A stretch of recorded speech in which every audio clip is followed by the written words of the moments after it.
45 minutes. We are going to keep them to 15 minutes a piece. And if you have questions for them, please find them at the happy hour afterwards. Also, if you lost an earring, please see Brandy.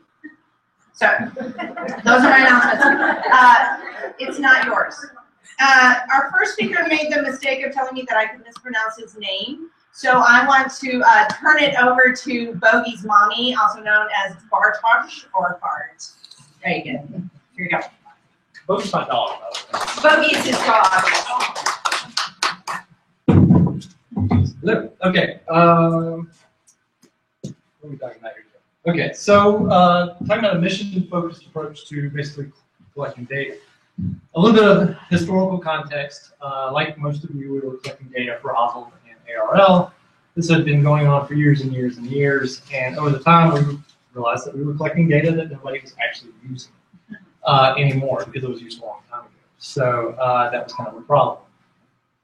We decided to sort of refocus and redesign, and as if you are a tenant part of that, we wanted to decide that we would only collect data that we had planned on using, either for reporting or for some sort of evaluation purposes.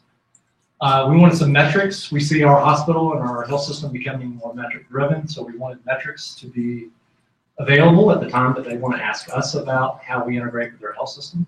And as a result of that, we decided to align every consultation, every reference question that came through one of the four major missions of the health system, which are clinical, research, education, and outreach. We also decided that if what we were doing didn't kind of fit into one of those buckets, that we should probably question why we're doing that activity to begin with.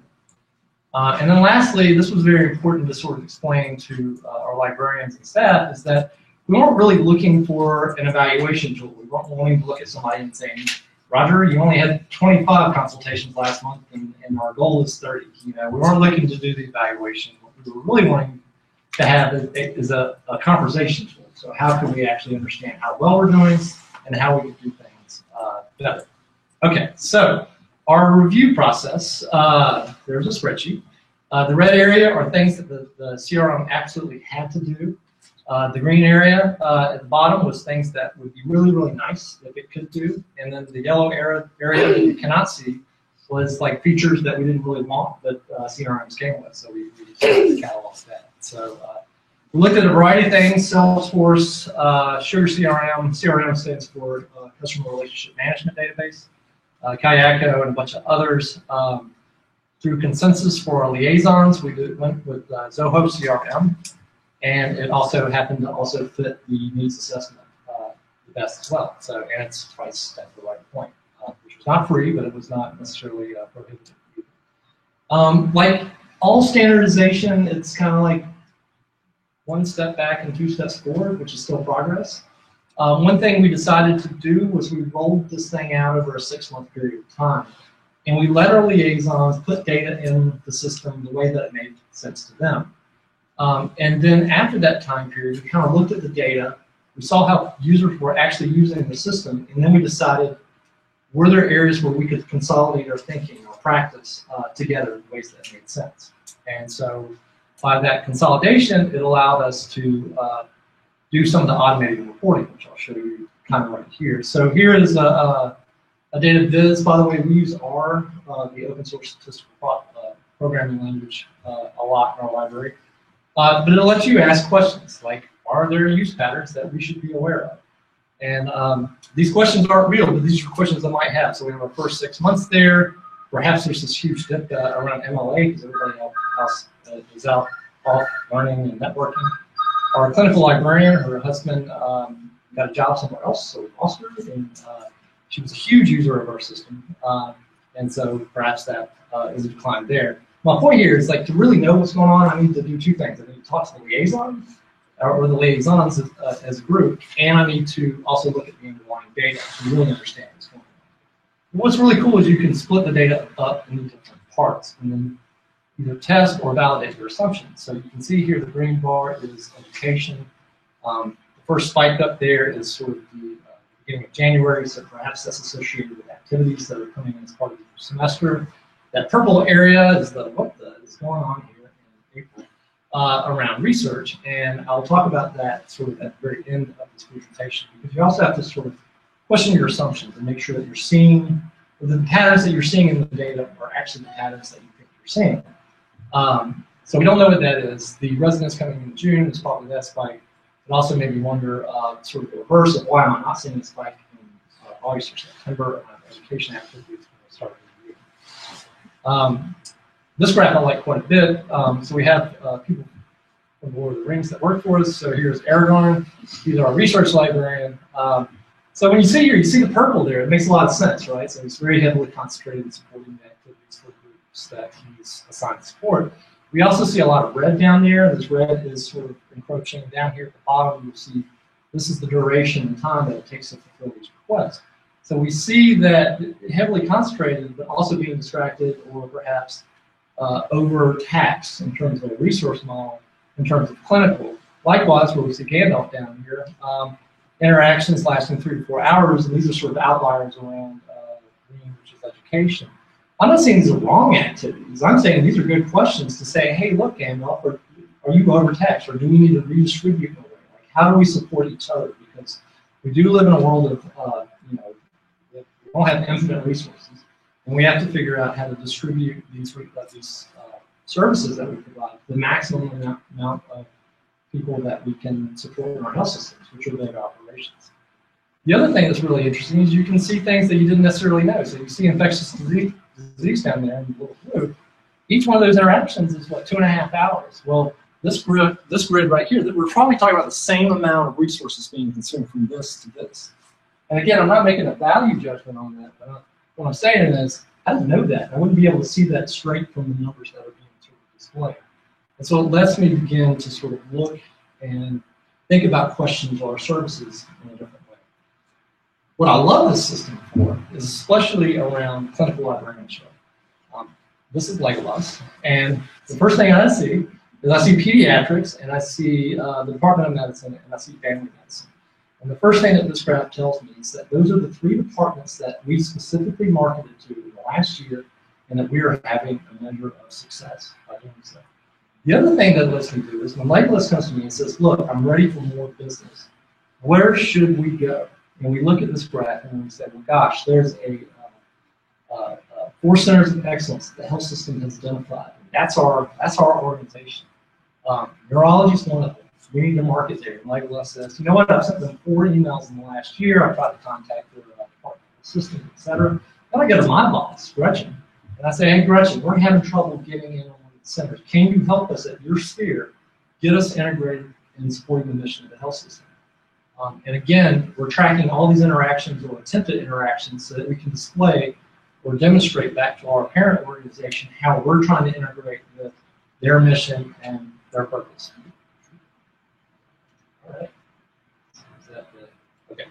So, what are the values of the tools? Well, we can easily produce those monthly statistics for Oswald and ARL. That stuff's sort of taken care of. We just output the stuff on a monthly basis. They put it in other spreadsheets, and then it's all aggregated towards the end.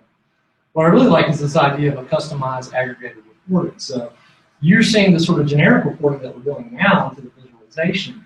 But if Gretchen comes to me and says, look, I want to demonstrate back to the EVP how we've integrated with those 4 centers of excellence, can you show me everything that we've done? We'll go ask questions and begin to parse out the data to answer the questions that we're trying to answer at that particular time. I like the data visualizations. They're not everything, but they show sort of a big picture of what's going on. I love the strategic planning, around, especially around clinical.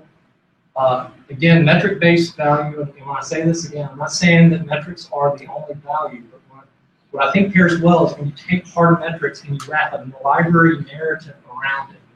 You tell the story. So I say we had 1,800 interactions in the last 8 months. And let me give you a vignette of this one particular interaction that sort of highlights the value and demonstrates the value of the library. They're excellent at showing how we're internally engaged with our own communities. It marries well with other data sources, so we have a brand new patient family library. She's reporting all of her data at the same time.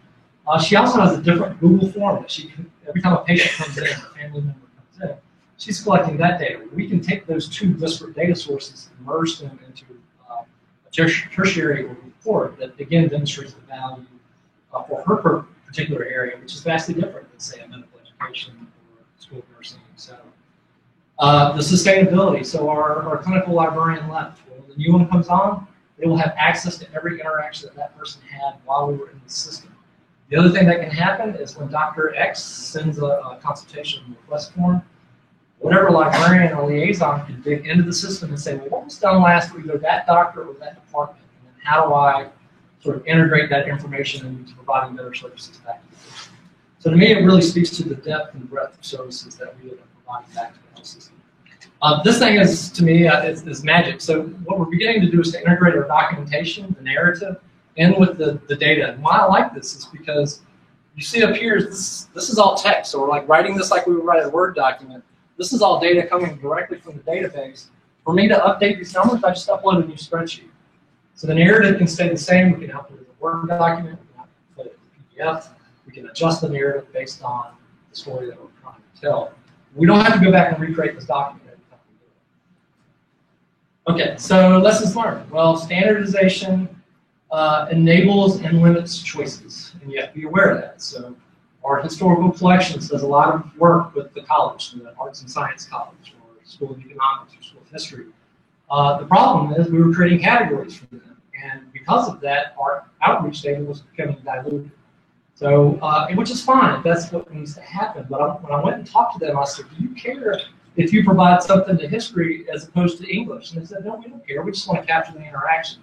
And so we merged that into a category called other. Other university and other outside of the university. And everybody's happy because we're not collecting the data that we don't care about. It's less strategic planning with some groups or liaisons. You know, we have a medical education librarian.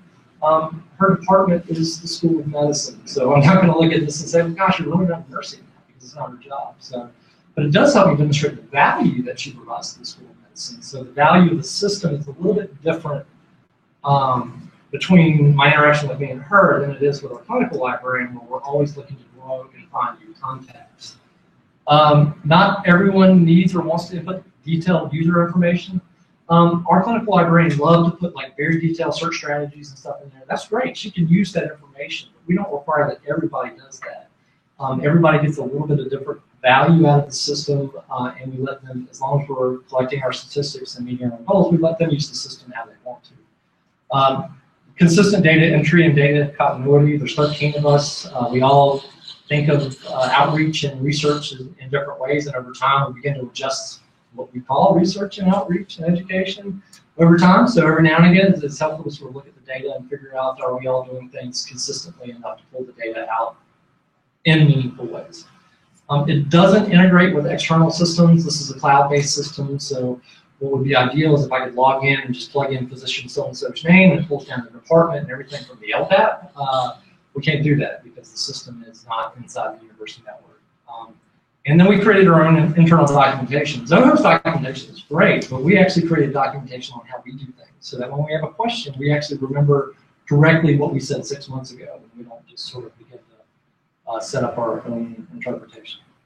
Okay, so this graph that I showed you. So I actually looked at this graph and I said, well, gosh, really, what is going on with that April thing? So I talked to our data guy, and we started looking at the data. And so you don't want to become sort of data blind here and make assumptions about the data that don't exist. And so when you look at this, first of all, we broke the data out into little more finite pieces, right? So it actually looks like there's more stuff going on there. It's the same data, right?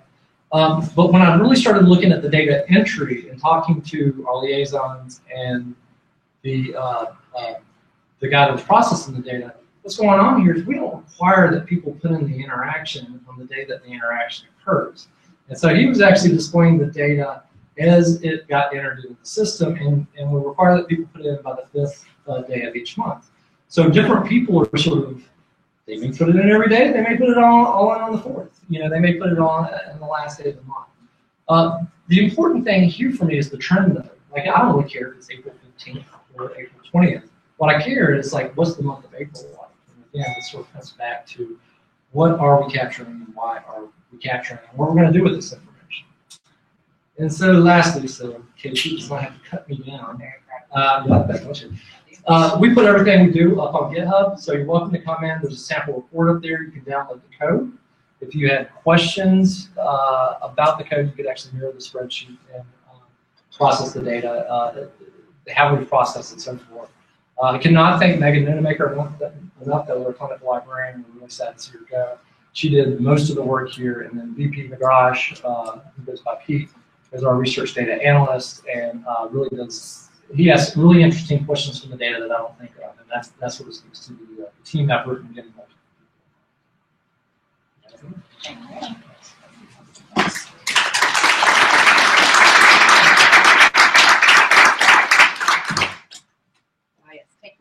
Thank you, Bart. Now to shift entirely, we have Chris Albee and Liz Morris from North Carolina State, as we're getting the slides up. They're going to be talking about a content analysis of library staff listings and librarian web pages. And here we are. Thanks, thank you. Thanks for sticking around, everybody. I'm going to just talk for a few minutes introducing the topic and why we decided to do this research, and then turn it over to Liz to talk about our methods and our results. And if we don't get taken off by KT, have a minute to come back around to some issues with the discussion. So there's a lot of growing research on the number of researchers in different disciplines and different profile sites and how they interact with each other. Are they in there to be part of a community, or they are in there to just advertise their expertise? And so the premise we were kind of working on is, if librarian profiles look something like researcher profiles in terms of these sites, it might be easier for researchers to recognize that we as librarians have some expertise to contribute. For those of you who may have been around MAC in 2013, you may have participated in a study that Emily Mazur and I did, where we found that about 32% of MAC members and research members who actually answered our study said that they had a presence in a research profile site. We didn't ask them which one, it just anything, and we had a definition of kind of whatever a research profile site was. And so our question was whether you could actually discover librarian profiles from the library website. So not by going into the researcher websites, but if you went on the library's website, would you know that the librarians were actually part of this kind of research community? And so what I'm going to do very quickly is just run you through a couple of the profile sites that we considered for this project, in case you're not greatly familiar with them, and then Liz will talk about what she actually found when we started looking at these sites. This is my Google Scholar Citations profile, and back when this came out, the Chronicle of Higher Education said everybody in higher ed should have one, so I ran out and got one. And it's really focused on publications and citation metrics. But one of the things that's exciting about it is that you can also have your web-based publications that aren't necessarily journal articles or books in there. And that's actually, in terms of the co-author network that I've highlighted on the right, I'm going to show you some things from my colleague Gail Steinhart's work at Cornell, because she's into data curation and research data, and her profile, since she's not in MAC, she agreed that it would be okay to share them to you, so that way I don't out anybody else in MAC today. So this is Gail's ResearchGate profile, and you guys, how many of you are in ResearchGate? Just a few, yeah. So this is, again, a very publications-based network, but gives you actual usage data, or people who are downloading your papers and things, not just the citations to your work. It also lets you, again, share your co-author networks. ORCID, or ORCID, depending on how you want to pronounce it. I'm showing you both my profile and Gail's profile, because you can really, this goes back to the talk we had yesterday, you can really show different parts of your identity based on how you configure your profile up. Sam Gosling mentioned personal websites. Mine actually links to my personal website, whereas Gail's does not link to a personal website, but it links to her Vivo profile, because Cornell has a big Vivo presence, for those of you who are familiar with that researcher profile site. And she also links to her researcher ID. And you can see there's lots of different ways you can use this to identify, and we actually promote this to our researchers as a way to disambiguate their identities from other researchers with the same names, or people who have changed names over their careers. And lastly, LinkedIn. I think all of us, Gail and I and others in that co-author network, we all have LinkedIn presences for our kind of more business networking with alumni and former students and things. And that's another venue that we looked at in the study. And so I'll turn it over to Liz to talk a little bit about what we looked at. So we actually went to all four of the profiles just shown and just saw what kind of information is included there. The most common were affiliations, publications, and keywords. or skills and expertise. And this is actually our labeling system. It did vary a little bit from site to site about what they called like keywords versus skills and expertise, but it gave the same information. And then 3 out of 4 of them had the option for a photo, had co-authors, and a link back to your homepage or the ability to follow or connect with a person. Some of the less common ones were citations to publications posted on the site, educational qualifications, and to actually show the people following you.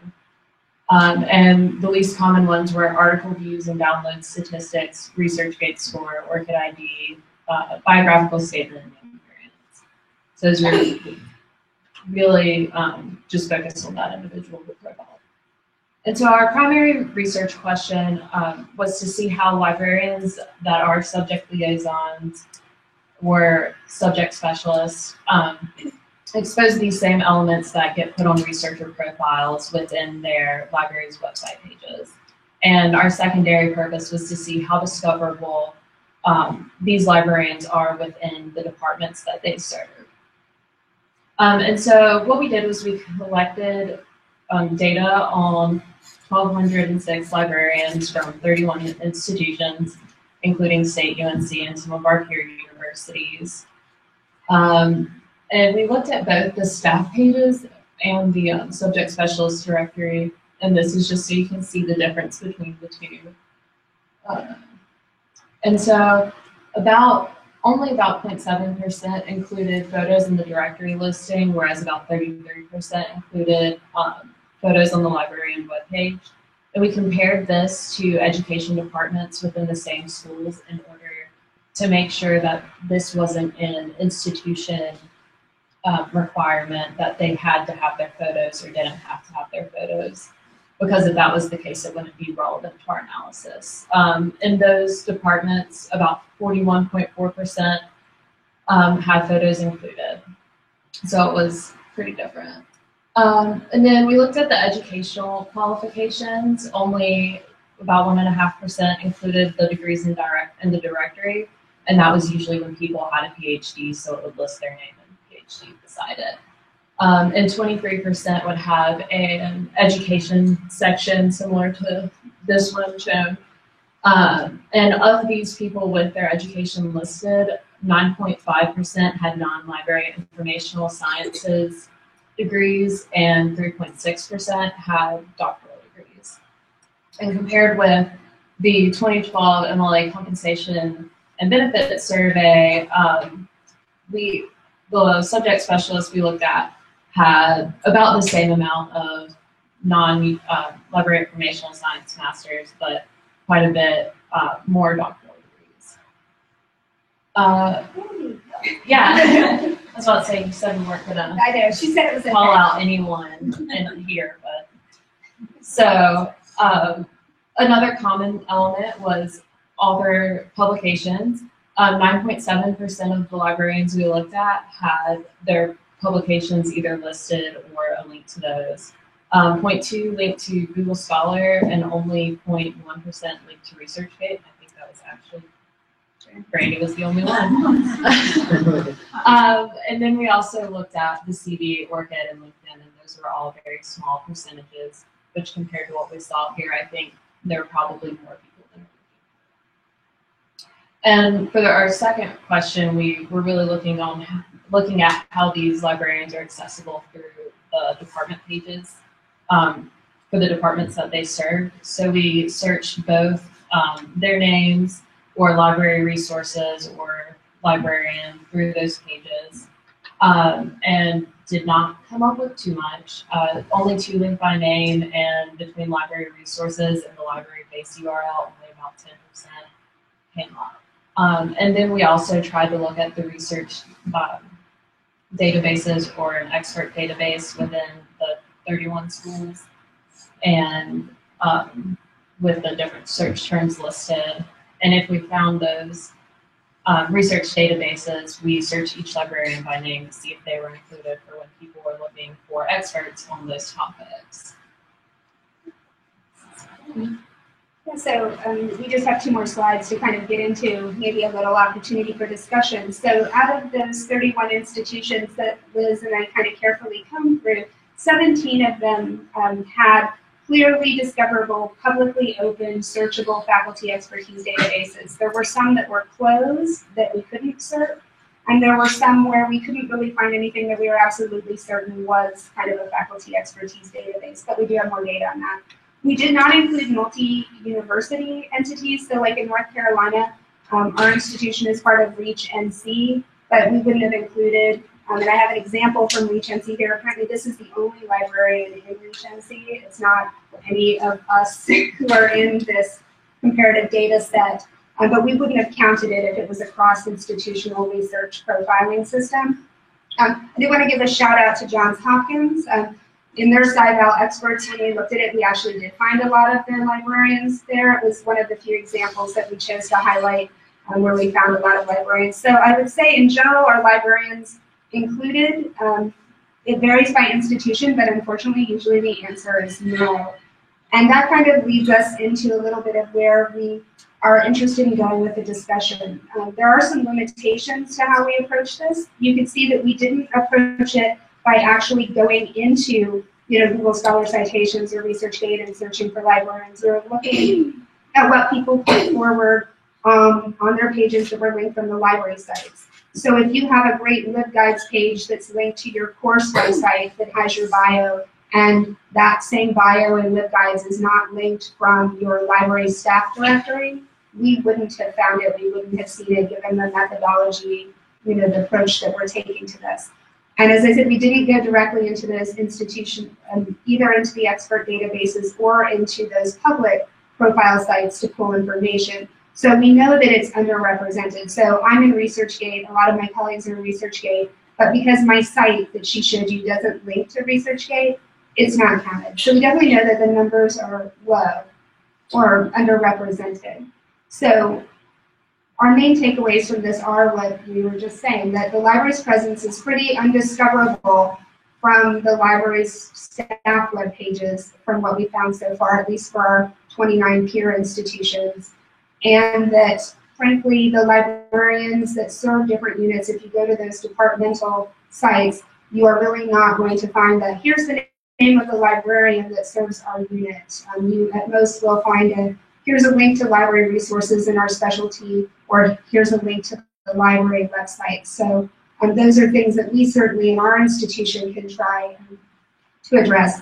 We have a lot more data, as you can imagine, from this, and one of the things we're going to do is do a subgroup analysis to see whether the proportions of these kinds of results vary by whether you're an arts and humanities subject specialist or social science subject specialist, science, health sciences. We didn't look at how many sites showed whether people had AHIP credentials, for example. That's something we could go back and do. So we are open to questions and further analysis of this, but it's a good data set for us to start with. Thank you. Yeah. Do we have some good questions? So one question, Megan? Are you going to look at correlating this to faculty status of the librarians? We hadn't, so the question was whether we were going to correlate this to faculty status. We hadn't actually pulled that indicator from the database, but because we have the other institutional characteristics, it would not be that challenging, I think, for us to go ahead and do it, not on an individual librarian level, but by institutions that, so like we have private versus public for analysis, we could definitely do that on liaisons have faculty status versus not, and have a look at that. That's great. Thank you, Megan. Anybody else? Thank you. Yeah. Just to follow up on that, not only faculty status, but some liaison librarians have faculty status within their departments. Right. No, I think that's a great example, and I do think it's a hard thing to see. I have a joint faculty appointment at my college, but my departmental page that we saw is very constrained organizationally by what you list. And so even though I have that, you wouldn't see that from my site. So we will have to figure out whether it's a case of the data is not there versus they're not in that situation. We could also search librarian names across the department pages, which we already did. And so my sense is that if we didn't find you as the librarian on your department site that way, it probably means you don't have a faculty appointment in that area, because then your name would have shown up on the faculty list if it were searchable. But some of the university's websites were challenging, shall we say, to search across department and college. So it is possible that we have some other avenues that, thank you for suggesting that.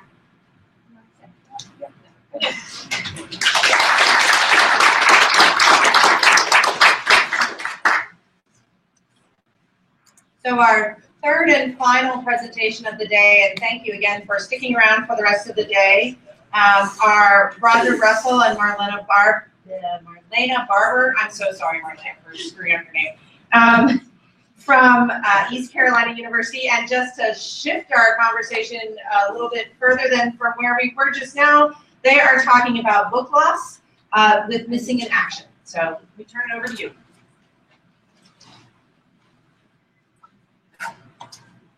I have never been more nervous in my life. It occurred to me just as we were walking up, we are the only little one thing separating a room full of librarians from happy hour.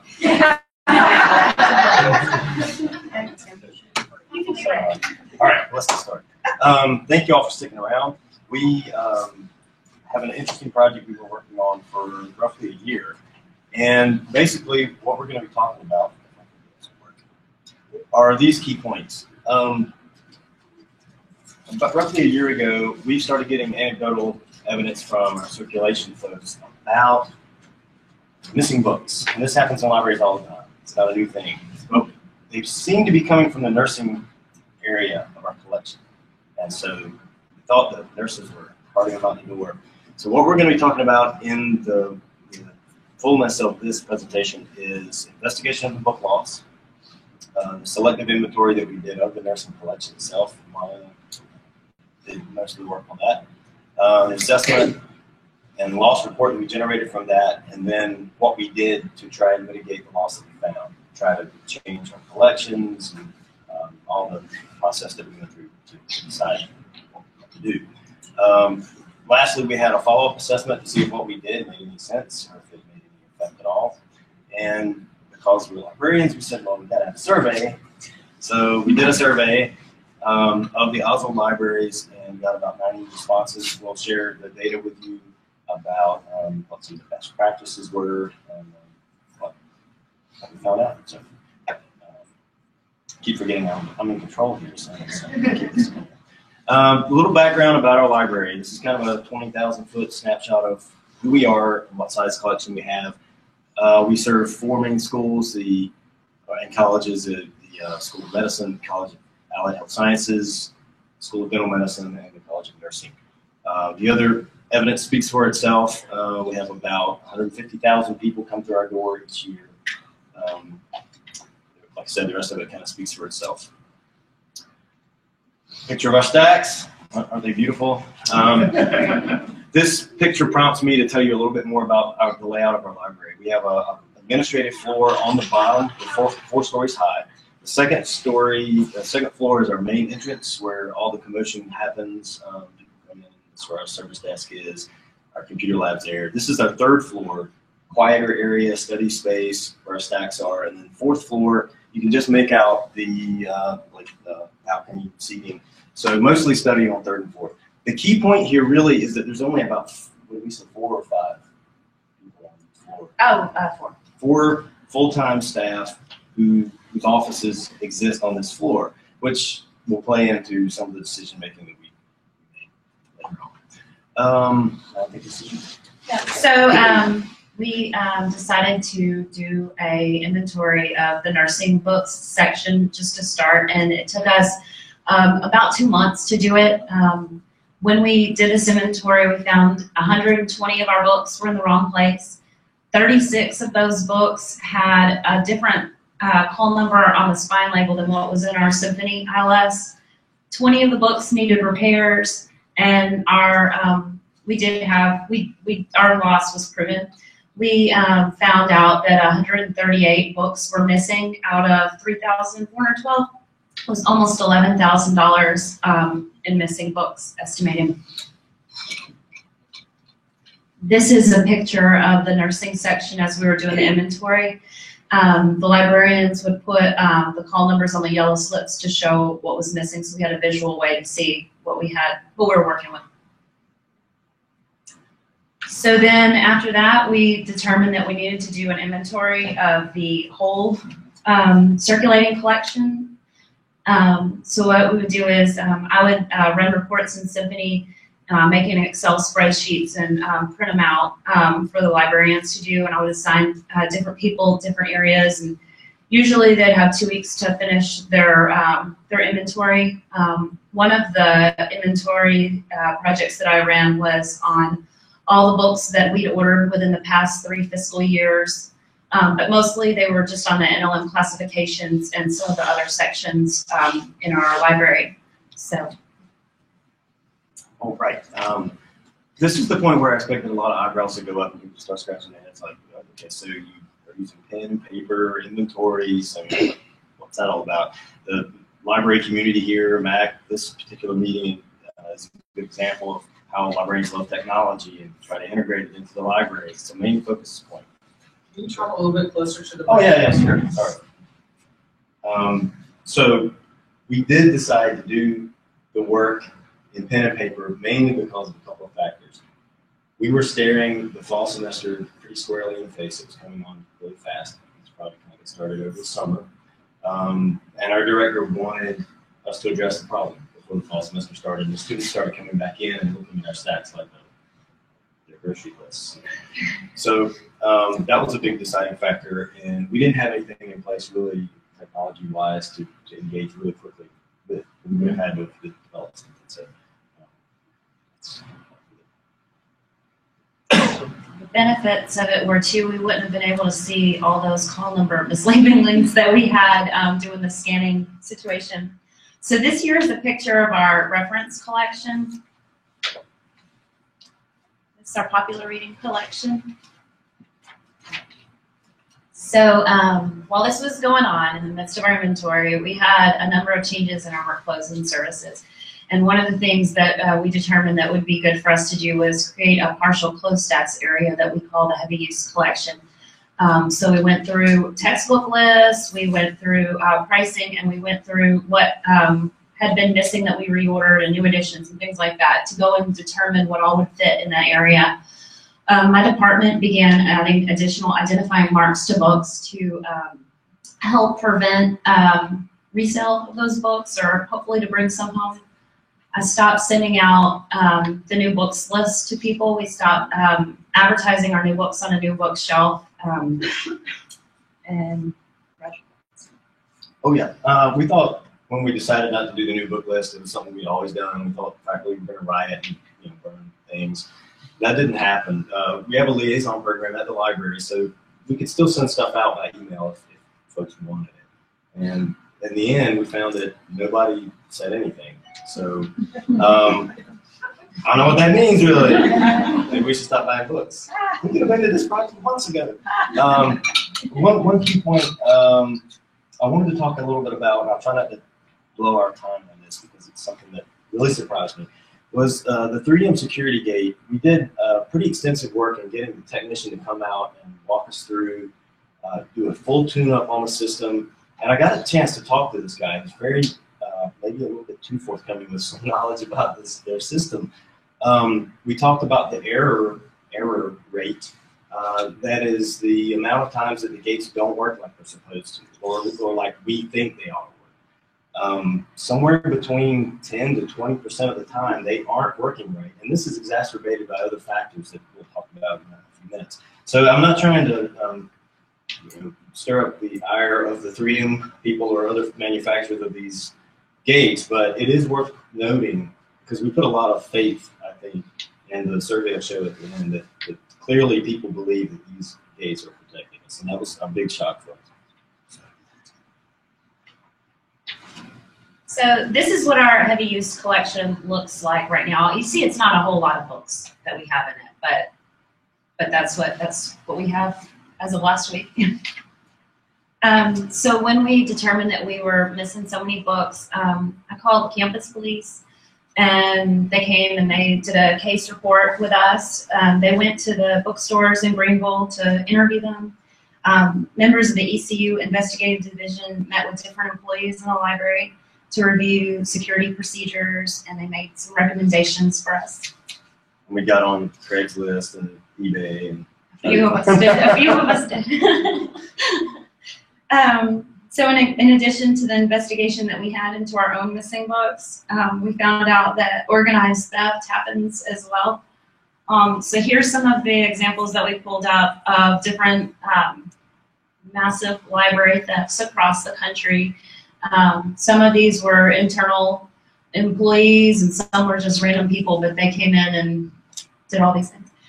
Besides these people, we actually had our own organized theft that was separate of this inventory. Back in 2013, us and the academic library, there were two people who came in and they had falsified credentials and checked out 200 books. We never got those back.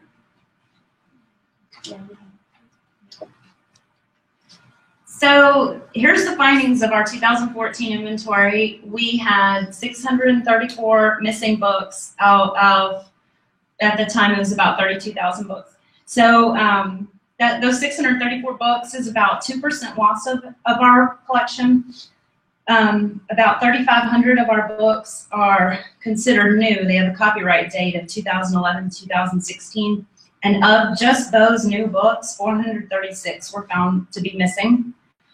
And that's a 12.5% loss of the most current books in our collection. And so the estimated value of those new books alone that are missing is $44,000. The loss of these books is a recent one. We know this not just because of the copyright dates, but we had an inventory that was conducted in 2011. So it was a computer-based one, and we knew we had them. So we have been doing inventories of our other items, like our journals, our models, our AV materials, and none of the results are like what had happened with our books. But the benefits of doing these inventories is the students are, they're learning their shelving, they're finding anything that's misshelved during that process, and them up in the stacks is helping prevent additional loss, I feel. Oh, survey, okay. I don't think any of the data really surprised us greatly. We tried to look for corollaries between what we had done or any kind of corollaries in the questions that we had asked, but I'll run through this pretty quickly. So 90 respondents. The questions, the first one, of course, was about inventories and whether or not people are doing them in their libraries. 69% said yes, 31% said no. What percentage of loss was discovered in your most recent inventory? What we found was pretty consistent with what we found in the survey was pretty consistent with what we found in our own library. So 1 to 10% was the majority of respondents. What security loss prevention measures did you have in place prior to your last inventory? You can see some trends here. Magnetic gates, still kind of the industry standard. It is worth noting that I think that partial closed or completely closed stacks is about 21% here. So that was somewhat interesting. Cameras are certainly in the mix, as well as security guards. So what did you do in the last inventory, after your last inventory, to try to increase your security? And a lot of people said no. And the response was, we didn't do anything. So, majority of people. What has been the most effective loss prevention practices? You can see that the security gates are still at the top and partial closed stacks. So kind of a reiteration of what we've been seeing as a trend here. And then other comments, we just kind of left it open to let people tell us whatever they felt. No surprises here either. We know that ebooks are coming on board fast. A lot of people are adopting them. Closed stacks or off-campus alternate locations for stacks are being adopted by libraries. So, this is kind of the so what slide. So why is this important? Return on investment for this kind of project is kind of difficult to figure. A lot of what Marlena figured as far as loss and getting the percentages of loss, they're inherently difficult to kind of suss out. The return on investment and tracking staff time, student time is also very difficult, but it's important. So it's a good conversation to have with your administrator when you're looking at collections and how you're managing them, how you're securing them. And our director certainly wanted that when we went to the vice chancellor and said, hey, guess what? Somebody stole our books. And then he had to follow that up with, okay, this is what we're doing, and this is what it's going to cost. There's always a percentage of loss. I'm sure this isn't a surprise to anybody who's in this room, probably, whether you're selling stocks or managing a library, there's always going to be loss. The gates that we use are inherently have an inherent error or a rate at which they don't work properly. So if you didn't know that, that's a good takeaway. There's an article that I found where Mr. Harwell did a study, pretty simple study, that explains very clearly what I'm talking about. So I'd encourage you to check that out. Multiple layers of security are always the best answer, we think. So security cameras, guards if you can afford them, partial close stacks, and really the inventory was a lot more valuable than I think we expected it to be, because we got it in stacks, found out mistakes that were undiscovered until we did it. Probably the next most important thing is what I mentioned. I think she's going to. You've been gone. Yeah.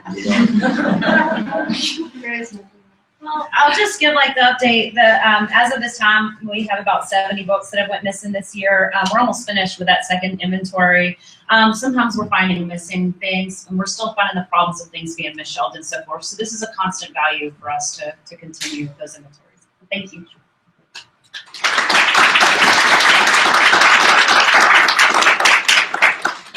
Thank you all for coming. As I mentioned at the beginning, we have a happy hour that is starting, and if you have additional questions for any of our three speakers today, please find them afterwards.